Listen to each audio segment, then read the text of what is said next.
Hello everyone, so we're here in Lavlavan.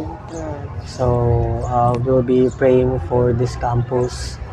And yun nga, sabi ko kanina, we claim that UP Diliman is for Christ. We're not here to show ourselves as someone holier than them because we're actually as sinners as them. We're also humans. We also fall short. And we know na maraming LGBT na sobrang bait. May mga friends kami na, may mga bi kami na friends, may mga gay kami na friends. Sobrang bait nila. And those LGBTQ also having that hatred in their hearts is because na may mga taong nagsasabi sa kanila na sin yung ginagawa nila, and they think that those people are hypocrites or napaka-holy, parang holier than. We are not saying that we're better Christians, pero what we believe is Jesus can change everything. Nothing is impossible in Jesus Christ, and He can heal kung ano man yung mga nararanasan mo emotionally, physically, or spiritually. And the reason that we're vlogging this is hindi dahil Plus points kasi sa mga plus points so para makita ng iba na okay kami, or they can just for content like that, but to reach more people or to inspire also kung possible mga dating LGBT na naging Christian na ngayon, who have their testimony on why they deny their selfish decisions or their self and deny being gay or LGBT, but instead they decide to follow Jesus Christ. So pray for us. We're going to pray for this campus. Yan lang. We just finished walking around UP Diliman, and we continued praying for the campus. And ayun, we hope that Jesus will move in this campus, as we claim that the UP Diliman belongs to Jesus. And we also prayed that people will see the real love that Jesus offers, and that love is the love that could fulfill their hearts or any void that they're experiencing right now.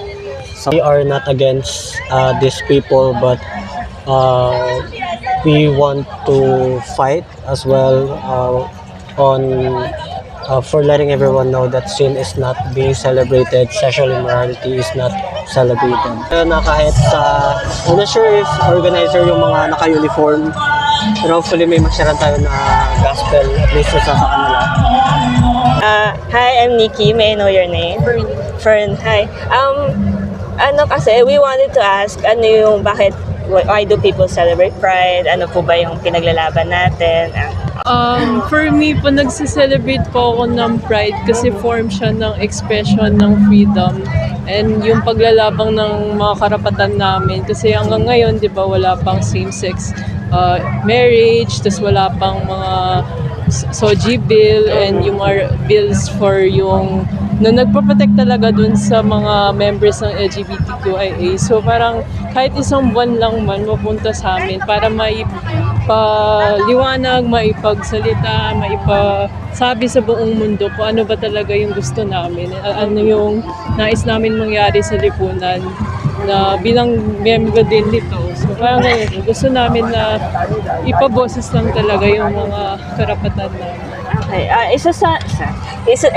Meron pala akong mic. Sorry, ba tayo nagsishare? Sorry po.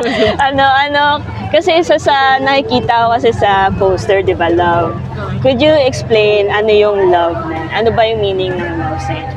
Yung love, hindi lang siya interpersonal na 101. I believe yung queer love, meron siyang level na personal na intra and then inter sa isang tao or kapwa-tao. Tapos meron ding community love. So yung queer love, I believe na parang holistic love po siya. Nagmamahalan kami sa sarili, sa isa't isa at sa buong komunidad na yun nga, maging mapayapa kami, maging malaya kami, kung ano yung nais namin maging or nais gawin, sinusuportahan namin yung isa't isa. So, for example, since you you accept one another, parang ganun, whatever, kung ano man yung tingin nila sa sarili nila, you tend to accept.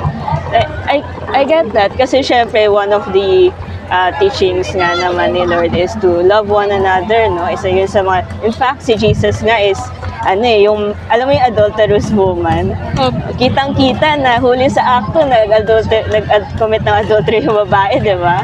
Pero yung mga tao, ready siyang batuhin kasi yun yung sabi ng batas, babatuhin namin sila, stone to death. Pero yung ginawa ni Jesus, kung sino man sa inyo yung hindi nagkasala ever, batuhin niyo siya. Di ba? Sino ba naman yung may karapat na mag-cast ng judgment kahit sa ibang tao, di ba? So yun yung pinaglalaban ni Jesus na kahit yun nga, makasalanan tayo, tanggap niya tayo. Pero yun yung kaso ang sabi niya naman, pick up your cross, deny yourself and follow me. And naiintindihan ko kasi merong mga traumas na sa past, di ba, yung mga discrimination, and minsan yun yung humuhulma sa ating mga experiences. And naiintindihan ni Lord yun.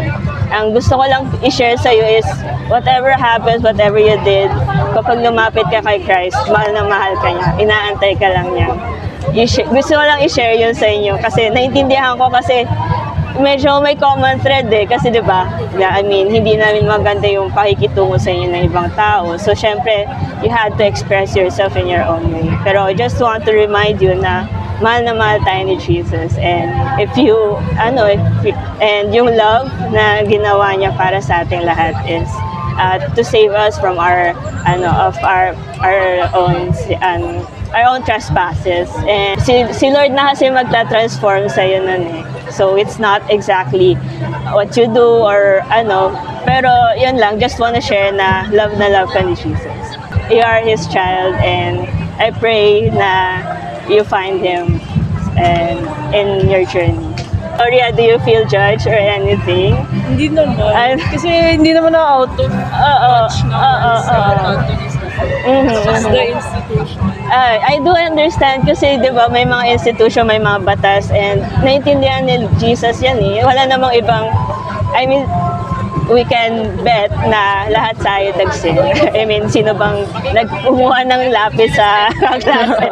Sino ba yung nagsabi na, wow, malilate ako, may pinuntahan kami ganun, pero iba naman. So we all sin, and alam ni Jesus yun. That's why, sabi niya, sa akin na lahat ng mga kasalanan. Ako na magsasacrifice para makalapit ka sa Diyos. So may nakita rin tayong group of people na may dalang placard na Jesus loves you. So, but right now, just wanted to know kung ano yung message talaga nila for these people. Yan. Let's go.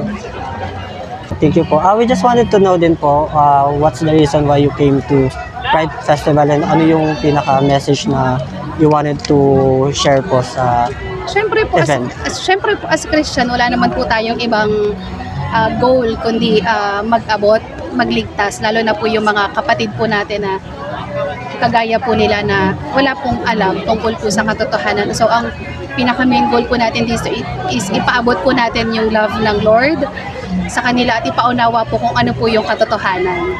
Yun lang naman po yung goal po namin, ma-share po sa kanila yung gospel na kung paano po ang Diyos po ay naglikha po ng isang babae at isang lalaki lamang po.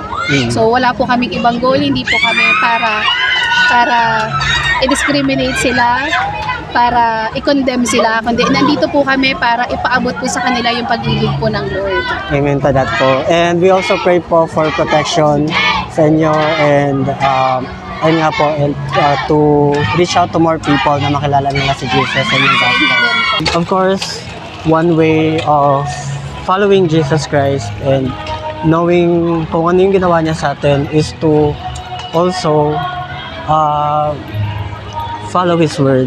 And minsan, even if it's a part of parang kailangan mo i-deny yung self mo, or selfish desires ng heart mo, because Jesus even said that the heart is deceitful, but we rely on God's word, we rely on God's truth, kasi sometimes our feelings could lead us to some If you agree with me, just comment sa baba. Kasi sometimes yung feelings is not really that credible kung tama ba, kung ano yung, so we base it kung ano yung mga ituro ni God. Thank you for being with us in this vlog. Ta-da!